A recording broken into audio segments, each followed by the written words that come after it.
Welcome to the Daily Deep Dive 3D initiative of UPSC with Saurabh Kaushik. This episode provides an in-depth analysis of the current affairs for June 3, 2026. And there is a lot to get through today. There really is. I mean, we've got 11 major topics lined up. We're pulling all of this straight from today's editions of the Hindu and the Indian Express Explained. Right, and we're taking them sequentially, right? Exactly, yeah.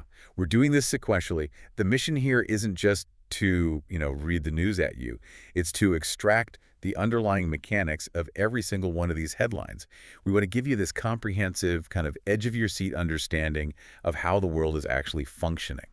Which is, I think, the most important part, because if you look closely at all the sources we are pulling from today, there's this really distinct philosophical thread that emerges. Like a theme running through all of it. Yeah, exactly. It's the concept of systems. Today is really all about how massive, highly complex systems operate. Yeah. How they violently break down, how they transition, and crucially, how we measure them. Because whether you're looking at, say, a deeply entrenched government bureaucracy, or the global climate, or even a microscopic biological barrier inside a room, understanding the system itself is the only way you can understand the outcome. I totally agree. And I think the best place to start is with a system failure that, frankly, affects millions of households directly.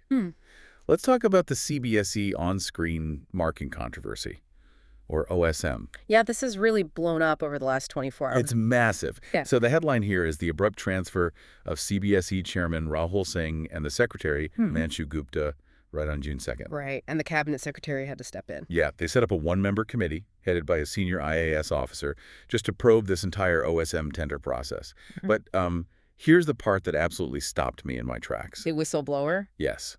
The whistle on this massive bureaucratic tender wasn't blown by some rival tech company or an internal auditor. It was a 17-year-old student. Sarthak Siddhant, right. Exactly. Sarthak Siddhant from Karkand. This kid presented a 7-page PowerPoint to a parliamentary standing committee, basically detailing the financial and technical anomalies in how this vendor was selected. It is genuinely one of the most remarkable moments of grassroots public accountability we've seen in, well, years. But I think we need to define what the system actually is before we explain why it broke. Sure. Break down OSM for us. So on-screen marking is the digital backbone of modern exams. Right. Instead of physically shipping millions of fragile paper answer booklets all across the country to different examiners. Which used to be a logistical nightmare. A total nightmare. So now the boards scan the physical sheets at highly secure centers. Those digital images are then routed through a cloud-based portal to evaluators who just mark them right on their screens. So it requires immense server stability. Exactly. Server stability, impenetrable cybersecurity, a flawless user interface. It is heavy, heavy enterprise tech. Which brings us to the tender itself. The contract was awarded to a firm called Govt. And I'll be honest, I had to look them up because they're not exactly a household name. No, they aren't. They beat out TCS-ION, which is an absolute behemoth. I mean, TCS handles massive computer-based testing for the National Testing Agency. And the numbers here are just wild. They really are. According to the reports, Govt actually scored higher on the technical evaluation. They got like 32 out of 35. And TCS got 25. Right, but the financial gap is where this gets really interesting. Okay, yes, let's look at the financials because this is where the red flags start waving for me. Govt bid around 384.6 crore rupees. TCS bid 951.3 crore. Yeah. That is a 566 crore rupee difference. And see, people look at that 566 crore difference and they immediately assume, well, the government saved 500,000 crore, so what's the problem? Right, it looks like a good deal on paper. But the problem is what economists call the L1 trap. This is a huge issue within India's general financial rules, or the GFR. Okay, let's unpack this. What exactly is the L1 trap? So under the GFR, government procurement relies heavily on this L1 principle. L1 just means lowest bidder. The theory is that if multiple companies pass the technical threshold, you are obligated to go with the absolute cheapest option to save taxpayer money, right? Makes sense in theory. In theory. But here's the psychological reality of the Indian bureaucracy. Bureaucrats are utterly terrified of the Central Vigilance Commission, the CBC. Right, because of corruption probes. Exactly. If an IAS officer awards a contract to a more expensive bidder, even if that bidder has a vastly superior, globally proven track record, they open themselves up to years of vigilance inquiries, accusations of corruption, career stagnation. So it's basically self-preservation. 100%. I mean, going purely for the L1 bidder and something as critical as digital exam infrastructure, Yeah. it's like buying the absolute cheapest parachute you can find on the internet. That's a great way to put it. Like, sure, you saved a bunch of money while you were still on the ground, but the stakes are way too high for a glitch. When you're falling out of the plane, those savings do not matter. And when the system went live, the parachute failed. We saw widespread reports of technical glitches in the verification portals. Evaluators couldn't log in. There were payment failures. And students facing massive access issues after the results were declared. Exactly. And so a 17-year-old student noticed this, went into the public procurement portals, downloaded the actual tender documents, and built a PowerPoint showing that the technical scoring seemed entirely incongruous with the actual capabilities of the firms. It's incredible. But I really want to push back on the government's response here. They transferred the chairman and the secretary. Does a transfer actually fix anything? Or is this just that classic administrative sleight of hand to just, absorb public anger? Well, that's the core debate regarding the accountability chain in Indian administration. A transfer is a signal. A signal to who? To the public. It tells the public that the Ministry of Education and the DOT are holding the top brass morally or administratively responsible for a crisis that happened on their watch. But it's not a punishment. No, we have to be very clear about that. A transfer is not a punishment in the legal sense. It's merely a reallocation of human resources. The official keeps their rank, their pay, their perks. They just go to a different office. So what is this probe committee actually going to do? The IAS officer heading the probe is looking for actual procedural violations. Like, did they bypass the government e-marketplace norms? Did they artificially inflate QEMP's technical score to ensure they passed the threshold, knowing they would win the financial bid? Right. If the probe finds actual malfeasance or gross negligence, then penal action, like a suspension or a formal charge sheet, might follow. But until then, the transfer is entirely symbolic. And this isn't happening in a vacuum. I want you to really think about this context. We've been watching the structural integrity of our competitive exams buckle for years. Oh, absolutely. From the NEET controversies to the SHUAC glitches. The system is just struggling under the sheer weight of millions of aspirants. If the procurement logic is fundamentally flawed right at the root, you can't expect the branches to hold any weight. It just proves that human-made administrative systems require relentless, independent auditing. You can't just build a system and assume the rules will protect it from human error or skewed incentives. Yeah, but it's one thing to audit a human-made system like a government tender. We can fire people, we can change the rules, but attempting to audit and predict massive natural systems is a completely different beast. It really is. Which brings us to our second topic. The India Meteorological Department, the IMD, and their absolute struggle to pin down the onset of the southwest monsoon this year. They just issued their fourth revision, stating the monsoon is likely to set in over Kerala around June 4. The forecasting this year has been a masterclass in chaotic variables. I mean, let's just trace the timeline. In April, the IMD projected May 26 as the onset date. Okay. Then they shifted it to May 31, then June 3, now June 4, and the normal historical onset date is June 1st. And I can already hear people saying, it's a 3-day delay. Who cares? Weather is unpredictable. But you really have to look at this within the broader, much darker context of the season, right? Precisely. The delay itself isn't the primary terror. It is the delay combined with the overarching forecast. The IMD expects a below normal season, projecting rainfall at around 90% of the long period average. But wait, why are they struggling so much just to declare that it has started? What is throwing their instruments off so badly? This is where atmospheric physics gets incredibly messy. The monsoon isn't just a rain cloud floating over the ocean. It is a massive, continent-scale thermodynamic engine.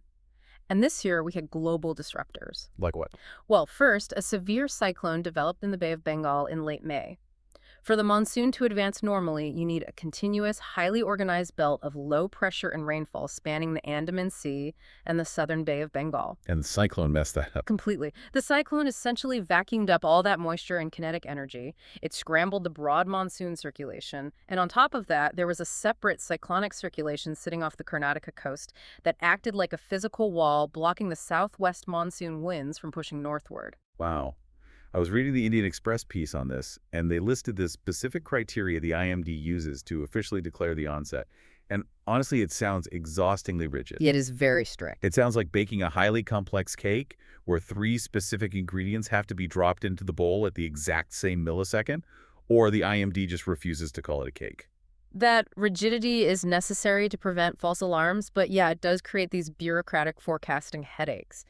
The IMD has 3 very specific non-negotiable criteria. First, the rainfall threshold. Okay, how much rain? They monitor 14 specific weather stations across Kerala and Lakshadweep.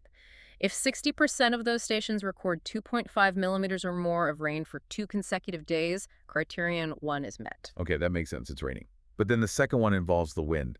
The report said the westerlies, the winds come from the west over the Arabian Sea, must have a depth of at least 600 hectopascals. I need you to pause there.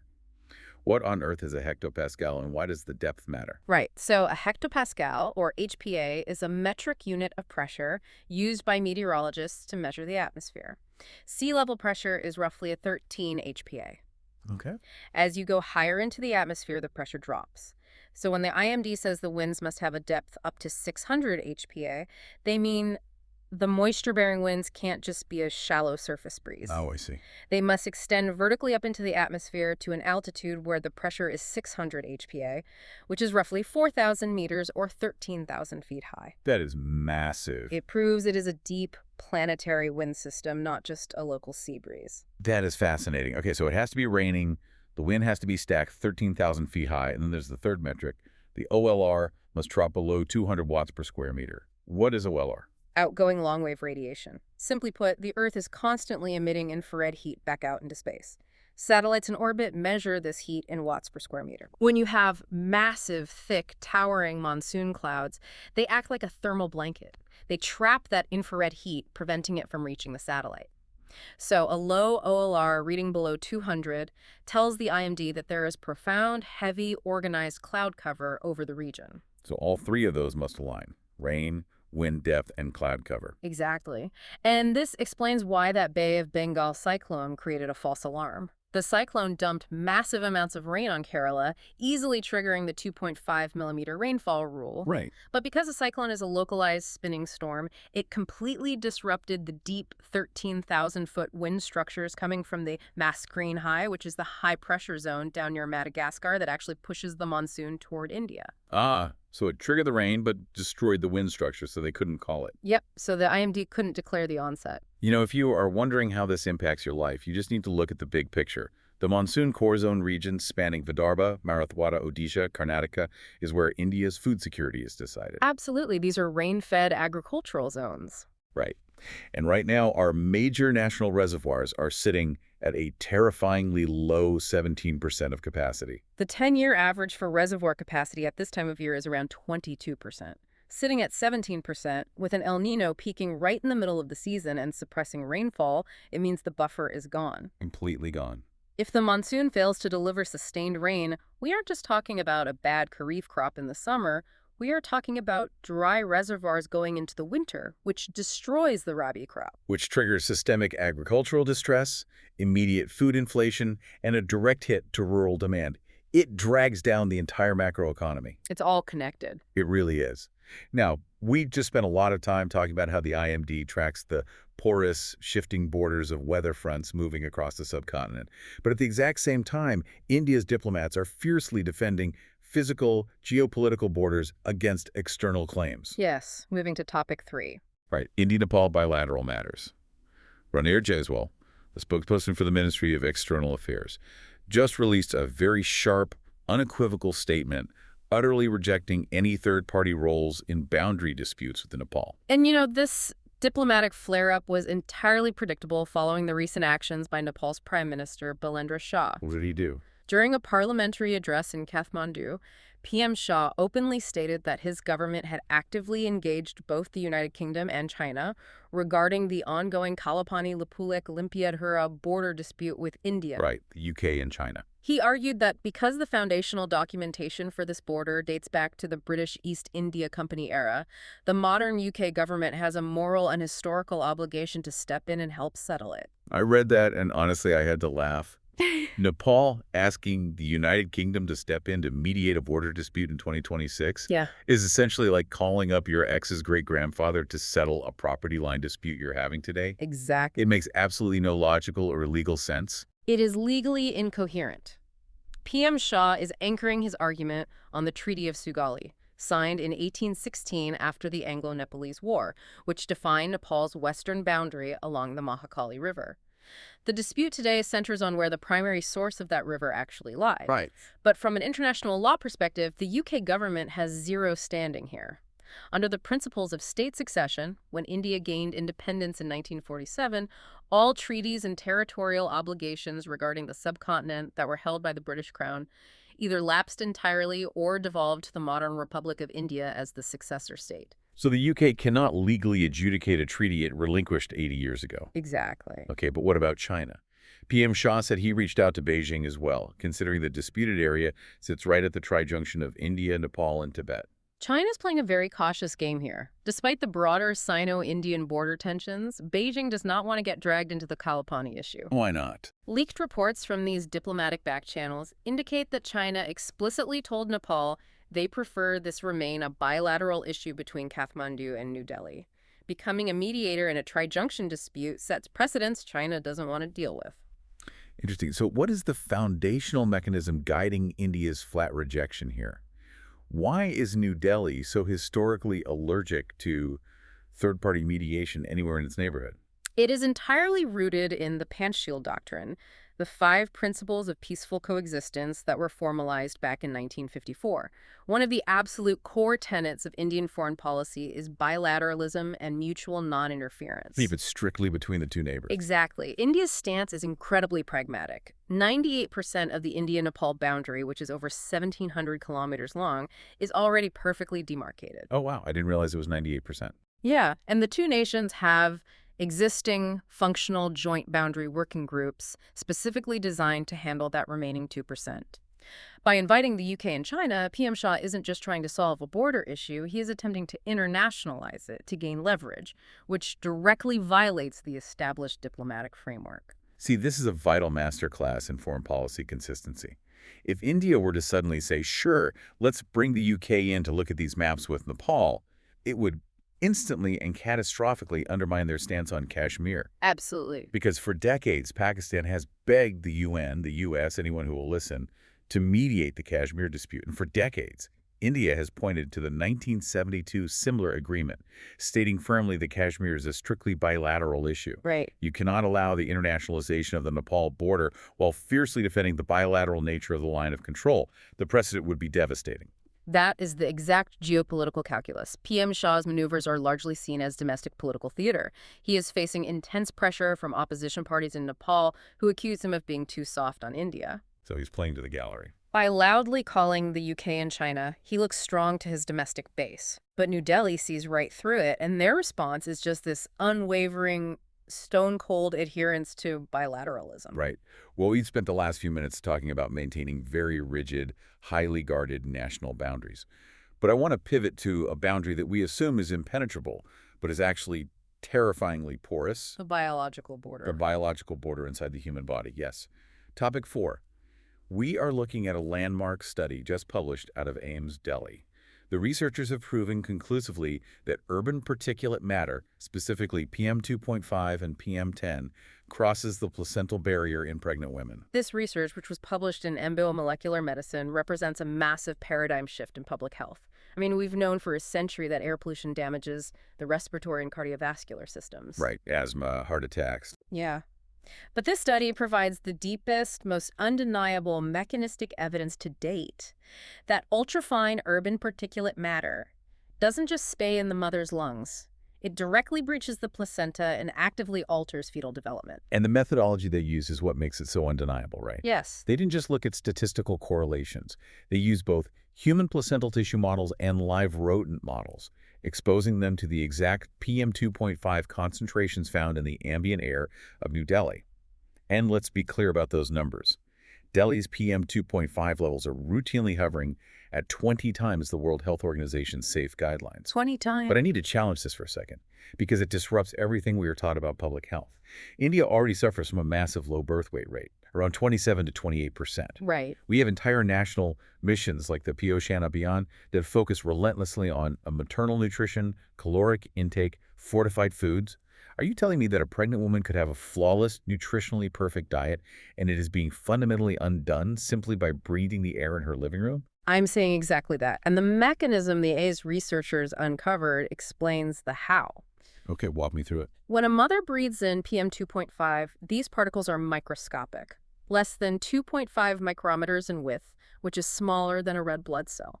So they cross from the lungs directly into the bloodstream. Okay. The blood carries them to the placenta. The placenta is supposed to be a fortress, but these particles penetrate it. Once inside, they trigger profound oxidative stress. What does that mean, practically? It means they introduce a massive surplus of free radicals that begin attacking and damaging cellular structures. The placental tissue reacts to this damage by triggering a severe inflammatory response, specifically flooding the area with a cytokine molecule called IL-1 beta. Okay, so the placenta is inflamed and panicking. What does that IL-1 beta molecule actually do to the fetus? It acts as a genetic kill switch. The AIIMS team discovered that this specific inflammation heavily suppresses a gene known as IGF-BP3. That sounds like a license plate, IGF-BP3. What is its job? It stands for insulin-like growth factor binding protein 3. Think of it as a specialized delivery truck. Its entire job is to ferry vital growth hormones to the developing fetus. Oh, wow. So follow the chain reaction. The pollution crosses the placenta, triggers oxidative stress, causes IL-1 beta inflammation, and that inflammation turns off the gene that builds the delivery trucks. That is terrifying. The fetus is literally starved of the biochemical growth signals it needs. This leads to something called impaired trophoblast invasion. Trophoblast invasion. It's the critical process where the placenta essentially grows roots into the mother's uterine wall to establish a strong blood supply. Without those deep roots, you get intrauterine growth restriction. The baby stops growing. So, yes, the mother can eat the most nutrient-dense diet on the planet, but if particulate matter is chronically suppressing the genetic delivery system for fetal growth hormones, those nutritional gains are completely neutralized. Okay. That is deeply, deeply unsettling. It completely recategorizes air pollution. This isn't an environmental inconvenience that gives you a scratchy throat or makes the skyline look hazy. This is a maternal fetal health emergency playing out in slow motion across millions of pregnancies. And the terror of this extends beyond the immediate generation. We have to discuss the epigenetic effects. Epigenetics. Explain how that works in this context. Epigenetics is the study of how your behaviors and environment can cause changes that affect the way your genes work. The AIIMS study suggests that this severe PM exposure causes DNA methylation in the placental cells. Methylation. Think of methylation like taking a physical padlock and snapping it onto a specific gene so the body can no longer read or express it. Those padlocks can be passed down. Wait, passed down to the next generation. Yes. The damage a mother sustains from breathing Delhi's toxic air today could fundamentally alter the gene expression of her child and potentially the grandchildren that child eventually has. It is transgenerational trauma inflicted by urban infrastructure.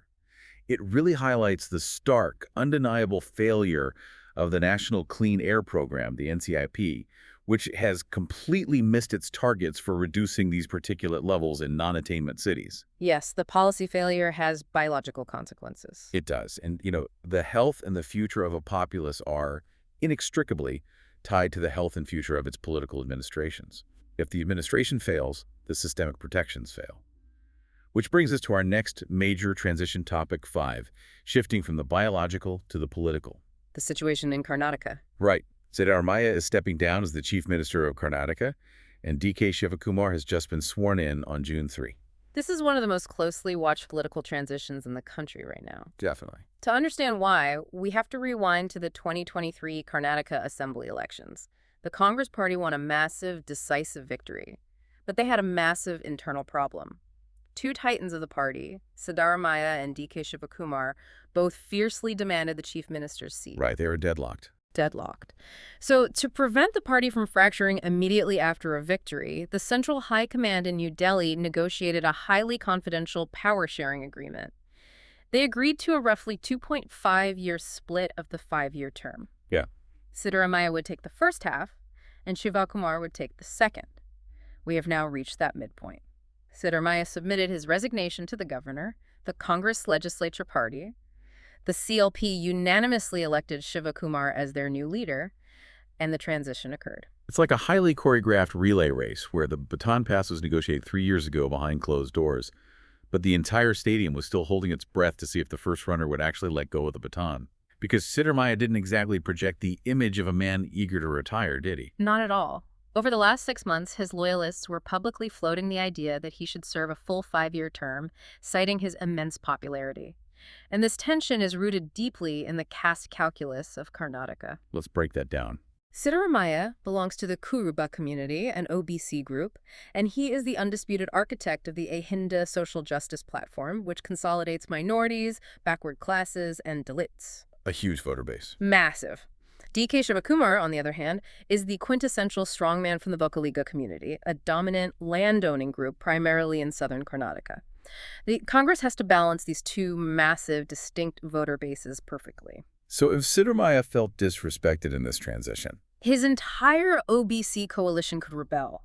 The transition required immense, relentless pressure from the Congress High Command, specifically Mallikarjun Kharge and Rahul Gandhi, to force everyone to honor the 2023 handshake. what I find fascinating here are the constitutional mechanics. We spend so much time in Indian politics talking about the anti-defection law, the dreaded 10th schedule, and the chaos of SOAR tests. We see MLAs sequestered in luxury resorts to prevent them from flipping. Why didn't any of that happen here? That is a brilliant question. The 10th schedule exists to punish legislators who defy their party whip or defect to an entirely different party to bring down a government. It is designed to stop inter-party defection. Right. But what happened in Karnataka was strictly an inter-party transition. The Congress Party holds a comfortable majority in the assembly, and that majority never splintered into rival factions aligning with the opposition. The party remained legally unified. So how does the governor handle this without calling the whole assembly in for a vote? The governor's role here is highly formal, but relatively straightforward. Siddaramaiah walks in and hands over his resignation. At that exact moment, the cabinet is dissolved. Okay. But the Congress still has the most MLAs. The Congress Legislative Party holds a private meeting, passes a unanimous resolution stating DK Shivakumar is their new leader, and presents those signatures to the governor. That's it. Under the Constitution, the governor is bound to invite the person who commands the majority support of the House to form the government. Since the CLP proved their internal unity, the governor simply invited Shivakumar to take the oath. No floor test is technically required unless the governor suspects the ruling party has lost its absolute majority. This is a profound lesson in how modern coalition politics and internal party management actually function. The stability of the state government didn't rely on the rigid mandates of the Constitution. It relied entirely on the soft power and enforcement capabilities of the party's high command in New Delhi. Exactly. And Shivakumar's immediate challenge isn't constitutional, it's administrative continuity. Like keeping the populist schemes running. Right. He has to retain the massive 5 guarantees like the Gruha Lakshmi scheme giving financial aid to women and the Annabhagya scheme for free rice. These schemes cost the exchequer over 50,000 crore rupees annually. He has the political crown, but now he has to manage the staggering fiscal reality. Speaking of staggering fiscal realities, while Karnataka focuses on recalibrating its political machinery, the rest of the nation is heavily focused on building a very different kind of machinery from scratch. Let's move to topic 6. India's semiconductor industry. Yes. The scale of India's ambition here is staggering. Under the India Semiconductor Mission, the ISM, the government has now approved 13 major projects, totaling an investment of over 1.52 lakh crore rupees. The speed of this transition is what historians will likely write about. I mean, in 2021, India's domestic semiconductor manufacturing capacity was essentially zero. We were entirely dependent on imports. And now? Today, Micron's ATMP facility, which handles assembly, testing, marking, and packaging, is fully operational in Sanand, Gujarat, churning out millions of memory modules. That's a huge jump. But the undisputed crown jewel of this initiative is the Tata Electronics mega fab being built in Dholera in partnership with the Taiwan's Power Chip Semiconductor Manufacturing Corporation, PSMC. Right. They are currently initiating trial runs, specifically targeting the 28-nanometer, 40-nanometer, and 55-nanometer nodes. I look at these numbers and I have to ask the obvious question. We see companies like TSMC in Taiwan and Samsung in South Korea churning out 3-nanometer chips for the latest Apple iPhones and Nvidia AI supercomputers. Yes. So, If India is just now pouring concrete and spending billions of dollars to build factories for 28-nanometer chips, aren't we just subsidizing yesterday's technology? Why not aim for 3 nanometer right out of the gate? It is the most common criticism of the ISM, but it demonstrates a deep misunderstanding of the global silicon market. First, let's define what a nanometer actually means in this context. Please do. Historically, it referred to the physical length of a transistor gate on the chip. Today, it is more of a marketing term to indicate transistor density, how many billions of microscopic switches you can cram onto a piece of silicon. Okay. A 3-nanometer chip has vastly more processing power and energy efficiency than a 28-millimeter chip. So yes, there is a massive technology gap. India is entering the fabrication market a decade behind the bleeding edge. Right, which sounds bad. However, 28-nanometer chips are not obsolete garbage. In the industry, they are known as workhorse or legacy chips, and the global demand for them is astronomically high. Give me an example of where a 28-nanometer chip is used instead of a 3-nanometer chip. Look at the automotive industry, specifically electric vehicles. An EV requires hundreds of microcontrollers to manage battery temperature, deploy airbags, run the braking systems, operate the windshield wipers. Oh, I see. You do not need a multi-thousand-dollar 3-nanometer quantum-level AI brain to tell a windshield wiper to move back and forth. You need a highly reliable, incredibly cheap, temperature-resistant 28-nanometer chip. That makes a lot of sense. These workhorse nodes are the absolute backbone of EVs, 5G telecom infrastructure, industrial robotics, and defense electronics. Capturing this segment of the market is highly lucrative and strategically vital. Okay, that makes complete economic sense. The demand is definitely there. But what about the reality of actually building these things? I imagine making a microchip requires a bit more than just hiring smart engineers and buying a clean room. Oh, building the fab is the easy part. Wait, really? Yes. The real nightmare and the greatest challenge India faces is the ecosystem deficiency. A semiconductor fab requires thousands of highly specialized inputs that India currently does not manufacture. For example, you need photomasks. What's a photomask? Think of a photomask as a microscopic stencil. You shine ultraviolet light through the stencil to etch the microscopic circuits onto the silicon wafer. Making these masks requires insane precision, and India currently imports them. Okay. You also need specialty gases like nitrogen trifluoride. What does a fab do with nitrogen trifluoride? They use it to clean the chemical vapor deposition chambers. When you are layering chemicals onto silicon, residue builds up on the walls of the machine. If you don't blast it clean with nitrogen trifluoride, the machine clogs and the chips fail. Wow. This gas is highly volatile, difficult to transport, and India relies heavily on foreign supply chains to get it.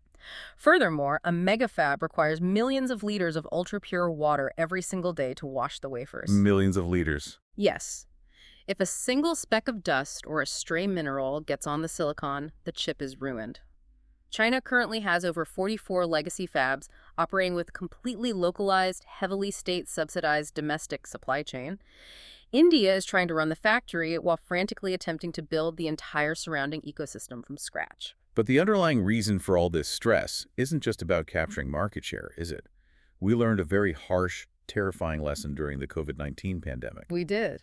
If you rely entirely on East Asia for your chips, your entire industrial economy can be held hostage by a single supply chain bottleneck or a geopolitical blockade.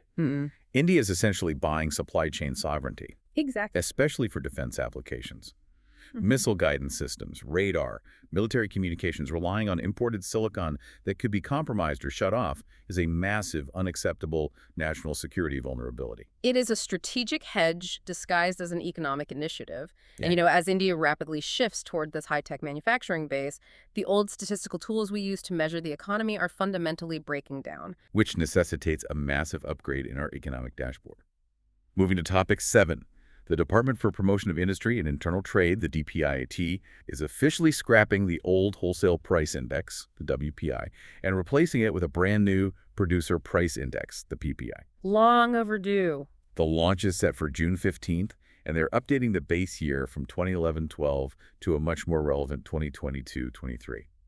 The WPI has been the standard for decades. Why the sudden massive overhaul? Because the WPI is measuring an India that no longer exists. What do you mean? The WPI measures the price of goods as they are traded in bulk wholesale markets. It tracks the price of cement, wheat, steel, and fuel before they reach the retail consumer. But here is the glaring flaw. It only tracks goods. Oh. If you look at India's gross domestic product today, The services sector, IT, banking, hospitality, aviation, makes up approximately 55% of the entire economy. I love this analogy. Using the old WPI to measure India's modern economy is like trying to value a massive multi-billion-dollar software company using a scale meant to weigh vegetables. That's perfect. It completely ignores more than half of the actual value being generated. That is precisely the blind spot the government is fixing. The new PPI will feature a quarterly services PPI for the first time in Indian statistical history. It will track price movements in banking fees, insurance premiums, railway freight, telecom data plans, and aviation. Okay, so to add services, but what's the conceptual shift from wholesale to producer? The WPI measures prices at the wholesale market, which includes various transportation costs and hidden taxes. The Producer Price Index measures the price from the exact perspective of the producer, the actual pure revenue they receive for their output as it leaves the factory gates, stripping away all the downstream taxes and logistics margins. Let's ground this in reality so it makes sense. Let's say I run a factory making wooden chairs. How does the new PPI track my business differently, and why does the Reserve Bank of India care?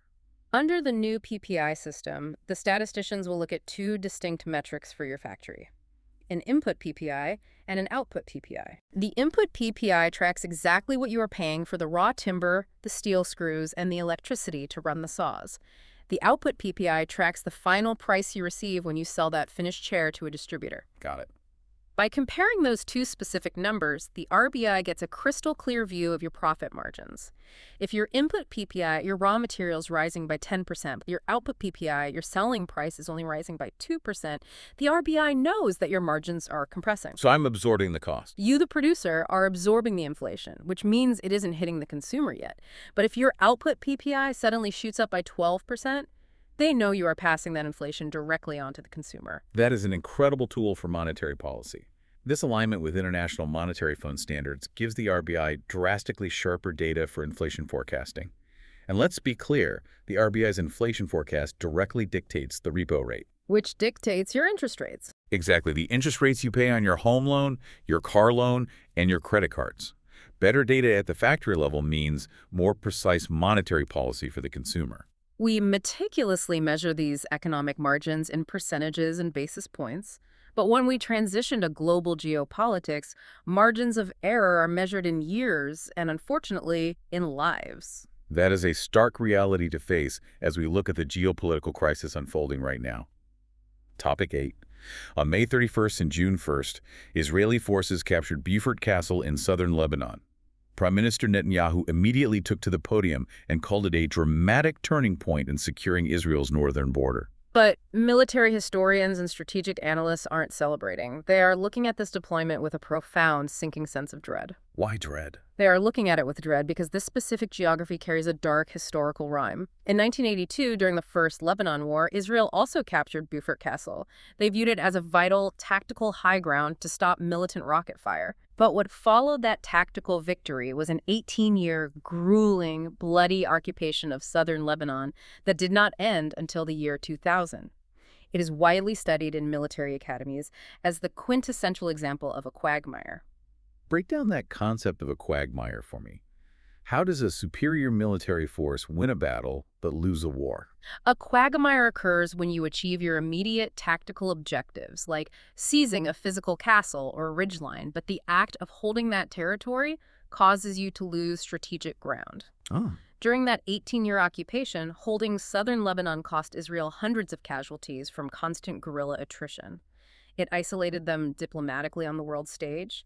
But most critically, the brutal realities of that occupation created the exact socio-political environment among the marginalized Shia population of southern Lebanon that birthed Hezbollah. It feels like stepping into quicksand. You take a heavy step forward to secure your footing, and the sheer weight of that exact movement is what pulls you deeper into the mud. That's a great analogy. So if military strategists know this history, why are they repeating a playbook that failed so catastrophically for 18 years?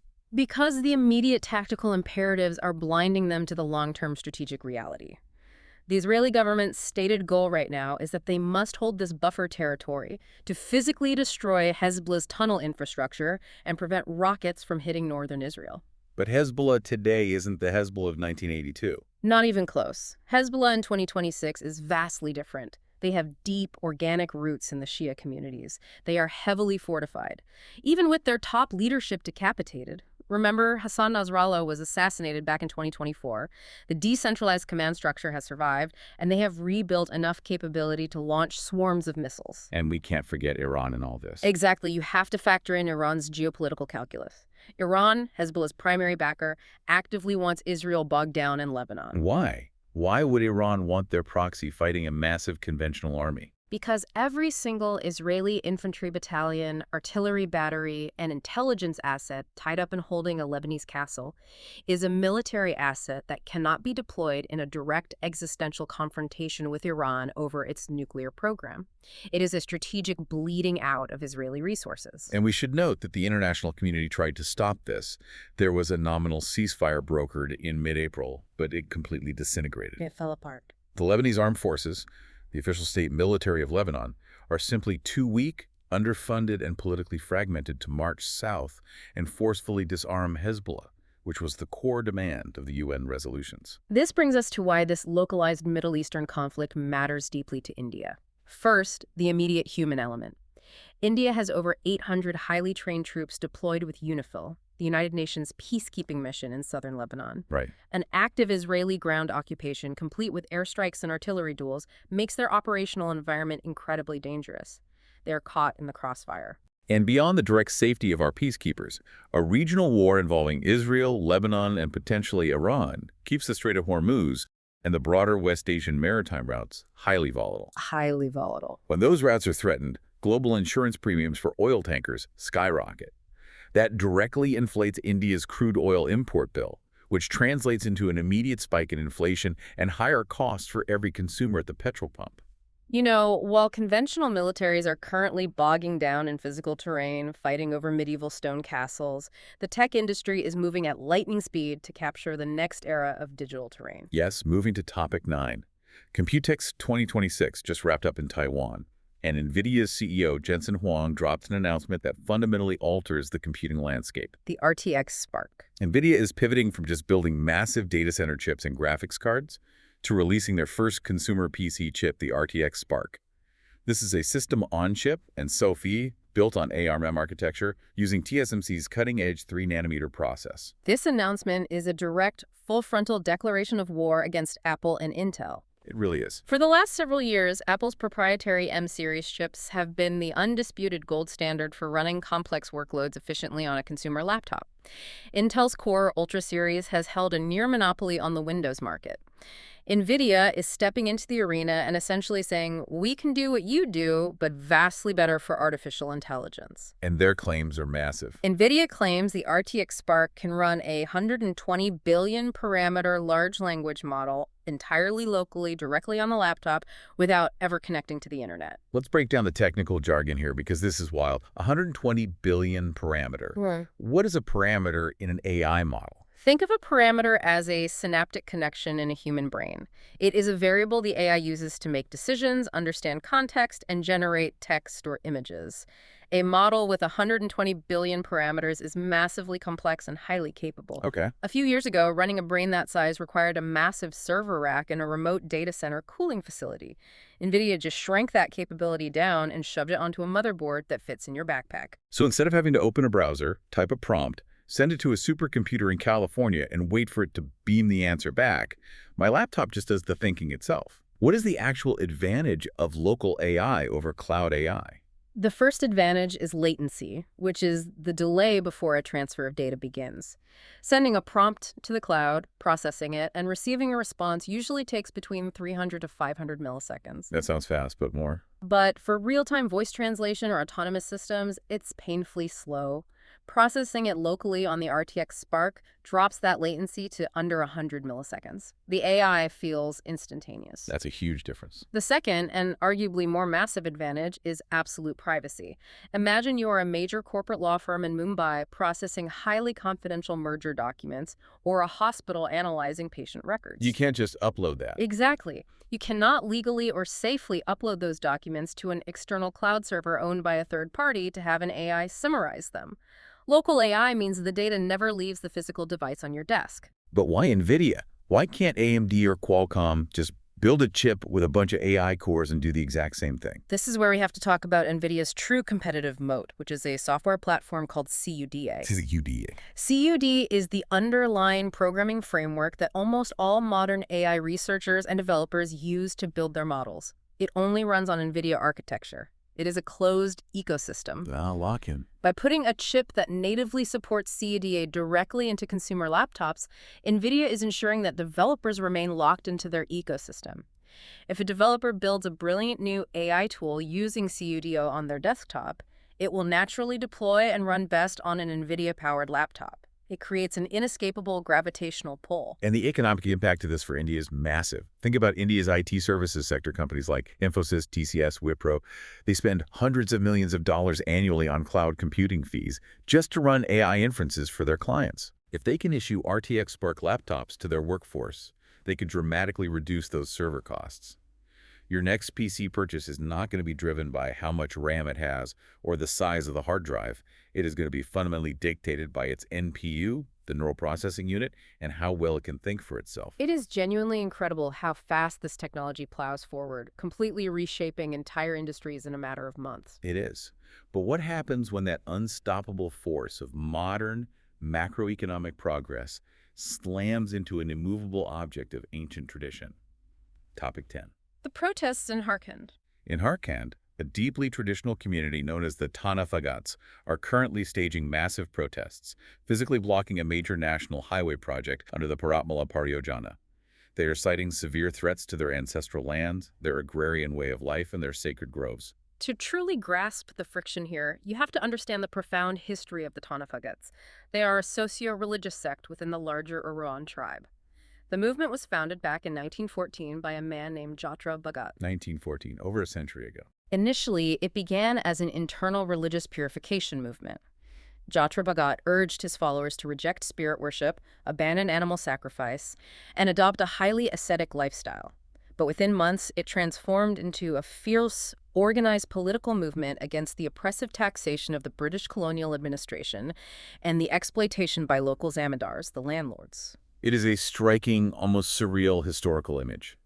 In 2026, against the backdrop of massive, multi-billion-dollar modern highways being carved through the earth, you have a community utilizing pure 1914-era civil disobedience. Yes. They were practicing satyagraha, violent resistance, refusing to pay taxes, enduring police beatings without retaliating, years before Mahatma Gandhi returned from South Africa and popularized the concept in mainstream Indian politics. That historical alignment with Gandhian principles of ahimsa or nonviolence is core to their identity today.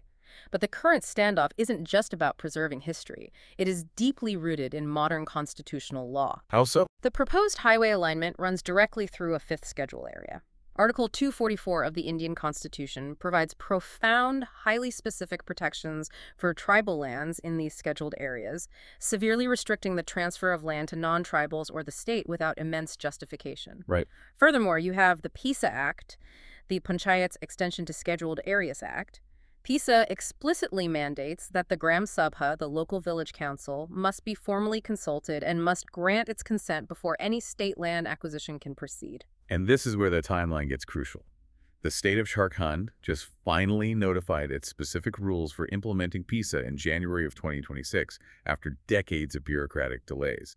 So this community is legally flexing a newly formalized, highly potent administrative power. Exactly. And layered on top of PISA is the LARR Act of 2013, the land acquisition law, which technically requires the consent of 80% of project-affected families for this kind of government-led acquisition. So they have a very strong legal footing. On the other side of this legal battle is the Paratmala Pariyojana, India's flagship multi-billion-dollar infrastructure initiative.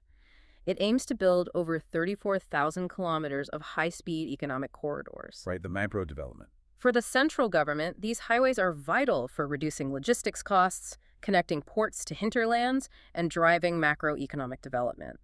But the Tana Bhagats are arguing a fundamentally different value system. Right, they aren't looking at logistics costs.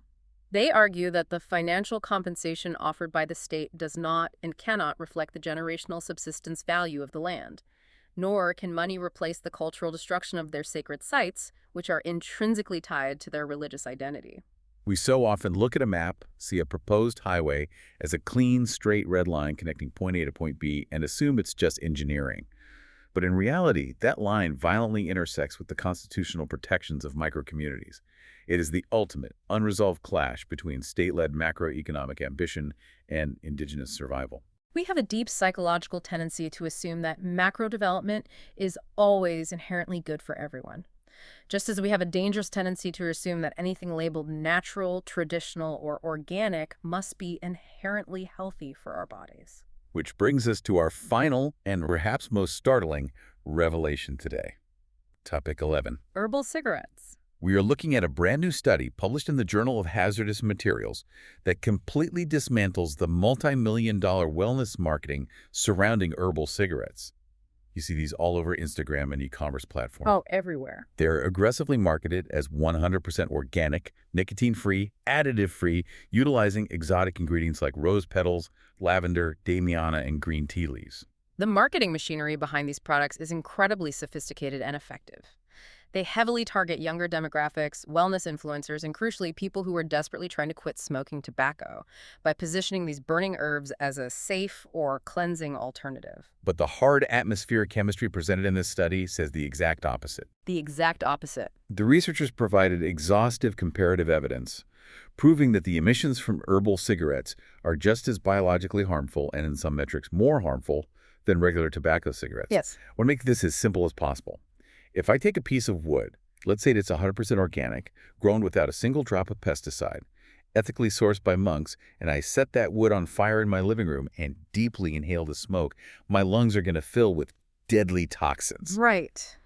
The soft tissue in your lungs does not care if you are burning Virginia tobacco or organic lavender.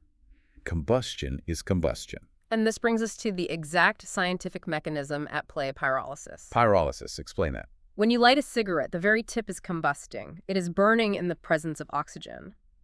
But the intense heat from that cherry travels down the rod of the cigarette, baking the herbs situated just behind the flame. This baking process, happening at 600 to 900 degrees Celsius in an oxygen-deprived environment, is called thermal decomposition, or pyrolysis. Pyrolysis completely changes the molecular structure of the plant. How bad is the change? It takes those beautiful organic rose petals and violently converts them into thick, sticky tar, which coats the alveoli in your lungs. It generates carbon monoxide, a toxic gas that binds to the hemoglobin in your red blood cells, literally suffocating your tissues of oxygen. And most dangerously, pyrolysis generates polycyclic aromatic hydrocarbons, or PAHs. Let's talk about PAHs because that sounds like terrifying chemistry. One of the primary PAH generated by burning these herbs is benzoapyrene. Benzoapyrene is classified by the International Agency for Research on Cancer as a Group 1 carcinogen. Group 1. It directly damages DNA and causes cellular mutations. It is the exact same cancer-causing chemical compound found in industrial coal tar and heavy tobacco smoke. Furthermore, the study highlighted specific risks tied to the herbs themselves. Burning damiana produces toxic byproducts linked directly to cardiovascular disease. Certain herbs contain natural alkaloids that, when vaporized and inhaled, are highly toxic to the liver. And we must address the behavioral aspect here, too. It is true that herbal cigarettes contain zero nicotine, which is the primary chemical hook in tobacco. But the absence of nicotine does not equal the absence of addiction. No, it doesn't. The behavioral addiction, the deeply ingrained physical ritual of holding a cigarette, lighting it, and inhaling when stressed, persists completely unabated. And because the user genuinely believes the product is safe and organic, they may actually smoke more frequently than they did with tobacco, vastly compounding the physical damage to their lungs. Exactly. So the obvious question here is about regulation. If these things are pumping out Group 1 carcinogens, why don't the packages have those massive, terrifying graphic warnings of diseased lungs that tobacco products are legally required to display? I was wondering that exactly. Why aren't they regulated? Because the wellness industry has found a massive, glaring regulatory loophole. India's primary legislation governing this is the Cigarettes and Other Tobacco Products Act of 2003, known as TOTPA. TOTPA. TOTPA governs the strict warning labels, the advertising bans, and the sales restrictions.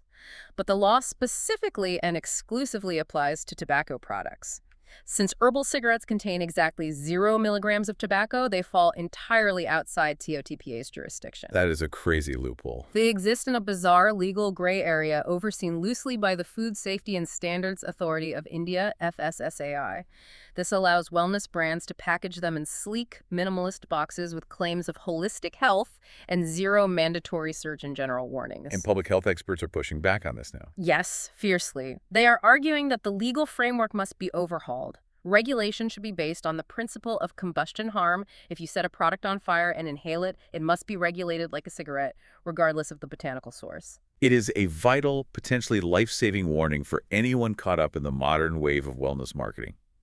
Just because it is a pretty flower does not mean you should set it on fire and draw the smoke into your body. If we pull back and look across all 11 of the complex systems we have analyzed today, a very clear, very dangerous theme emerges: the profound danger of accepting labels at face value. Yeah, that thread really ties it all together. Whether it is a rigid government procurement system labeling the cheapest bid as the inherently best option in the CBSE crisis, a military tactician labeling the capture of a stone castle a strategic solution in Lebanon marketers calling burning plants healthy, or tech companies labeling a new microchip an AI agent, true literacy in 2026 requires aggressively looking past the label to understand the underlying mechanism. And that is exactly the skill we are here to help you build. Thank you for taking the time to join us on this deep dive to truly understand the how and the why behind the noise. Don't just read the headlines tomorrow. Question the systems operating around you. Keep diving deeper.